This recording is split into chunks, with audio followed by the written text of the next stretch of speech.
Hi everybody, Matt back with you. Hope you're okay. Today I'm in the suitably atmospheric abandoned St Thomas a Becket Church in Heptonstall.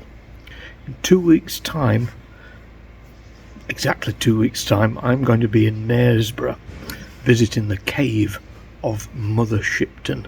I'm sure a lot of you have been there. It'll be my first proper visit there, and we're going to be telling the story of what could be North Yorkshire's most famous witch, or Yorkshire's famous witch. We've told other stories before about witches on here, specifically to do with the Witch of Eagle's Crag. We haven't quite covered yet the story of the Pendle Witches. However, here in Heptonstall there was also a tale of two witches.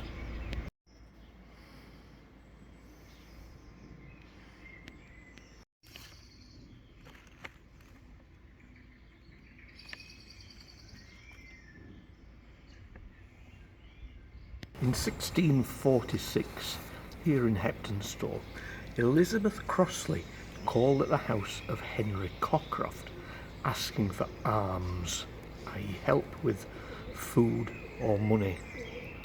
Cockroft gave Elizabeth some money, but Elizabeth didn't think he'd given her enough, and she complained about it. However, she was sent on her way, despite the fact she was unhappy.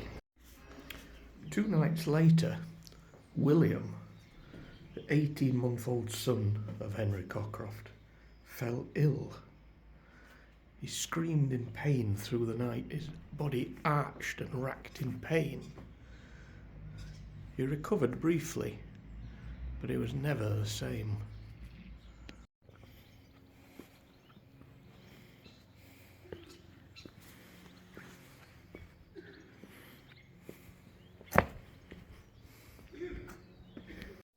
The boy suffered another similar attack 2 months later, but this time the pain didn't go away overnight. It lasted for days on end, and sadly, eventually, the boy succumbed to the pain and died.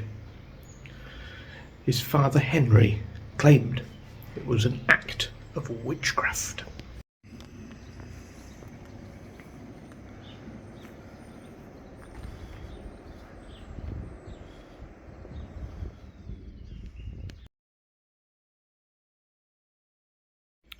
Sometime later, Henry and a group of 3 other men descended upon the house of Mary Midgley, a woman who was also suspected of witchcraft. Whilst they were there, Henry threatened Mary that she was involved in the witchcraft that had taken his son. Mary, however, denied this, claiming that it was in fact Elizabeth Crossley herself who had been responsible for the death of his son. It's just worth remembering that she said that whilst under threat for her life.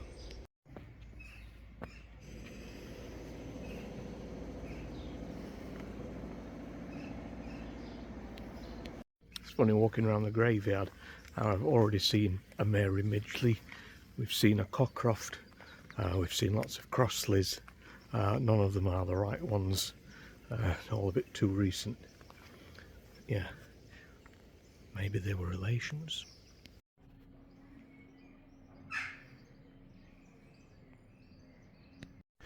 Two years prior, another boy called John Shackleton had also fallen ill with these pain and convulsions.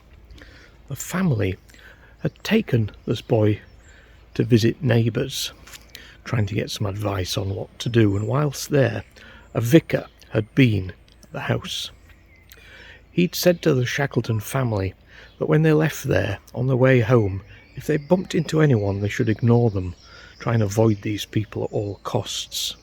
So typically on the way home they bumped into Elizabeth Crossley. Crossley had asked how the boy was, and the maid who was carrying the boy didn't really say much of anything other than he's not well. This seemed to anger Crossley. A few days after this, the maid had gone into the room of the boy and found Crossley in the room there with the boy. She immediately grabbed a candlestick and attacked Crossley, who fled. The boy seemed to improve for one day, but then he went through 11 more weeks of pain and convulsions before he also passed away.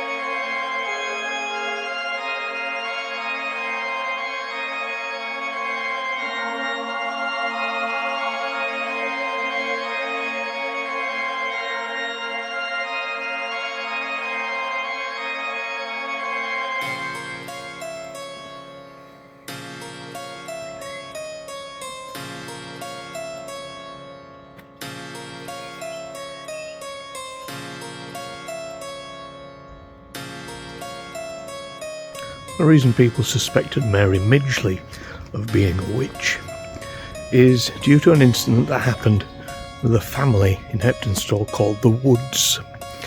And she had gone to the Woods house asking for wool, but apparently the family had been giving her wool for around 3 weeks at this point. Didn't want to give her any more, but they did give her some milk.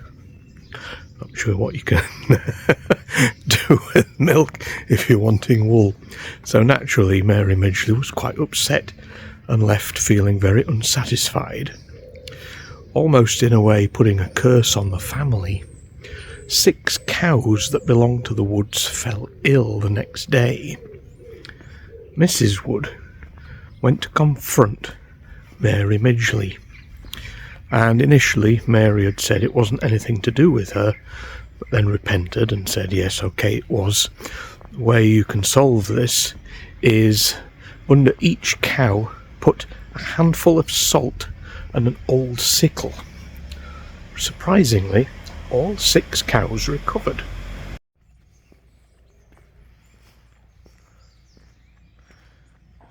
Mr. Wood also confronted Mary, saying that she'd caused issues in their household, which she had if she'd actually caused those 6 cows to be ill.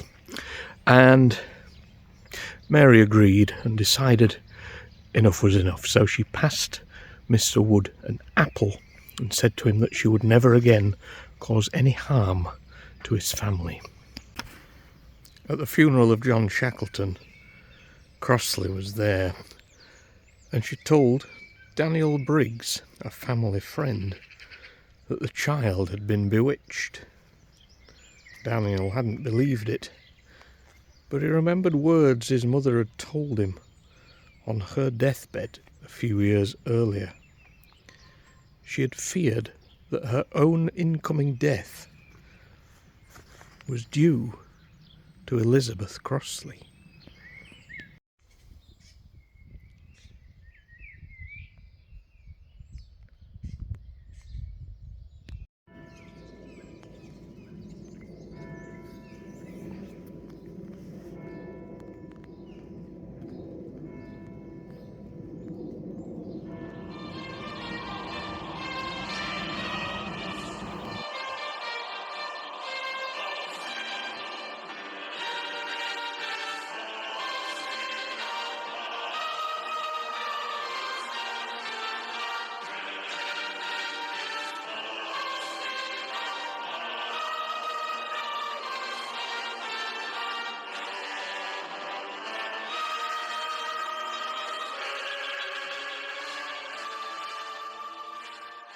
So the deaths of the 2 boys saw both Crossley and Midgley hauled in front of the magistrates, but as there was no real hard evidence, both were let go, which seems quite surprising for the time. Almost back then, if you were called a witch, you were likely to be face a very short lifespan at that point in time.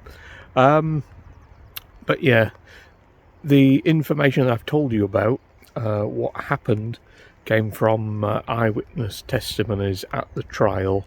And after it happened, after the trial was abandoned, there is no mention again of either Midgley or Crossley. What seems to be the case is that with Midgley, a bit more of a mischief maker than anything else. But for the people of Heptonstall, they truly believed that Crossley could bring death and destruction in her wake.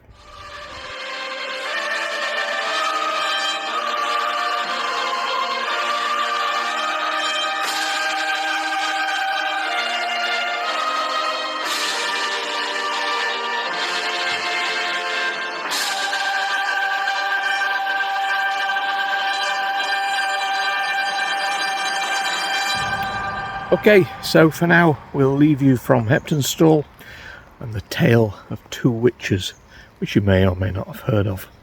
But as I say, in 2 weeks' time we're going to the cave of one of Britain's most famous witches, Mother Shipton in Knaresborough. So do join us for that, and with lots more to come. We have we're going to put some 2 subscriber exclusive videos out in the next couple of weeks, as a thank you to those who have subscribed. So that's your chance to jump on and watch those as well if you haven't subscribed already. If you like this kind of thing, like and share it, comment, all the usual good stuff. And we're going to be on Calder Valley Radio. Our little channel hits the radio in about 3 Mondays' time, but I'll put some posts up about that later. It's all looking good, isn't it? Oh, and this weekend, a very special collaboration. See you soon. Take care. Bye for now.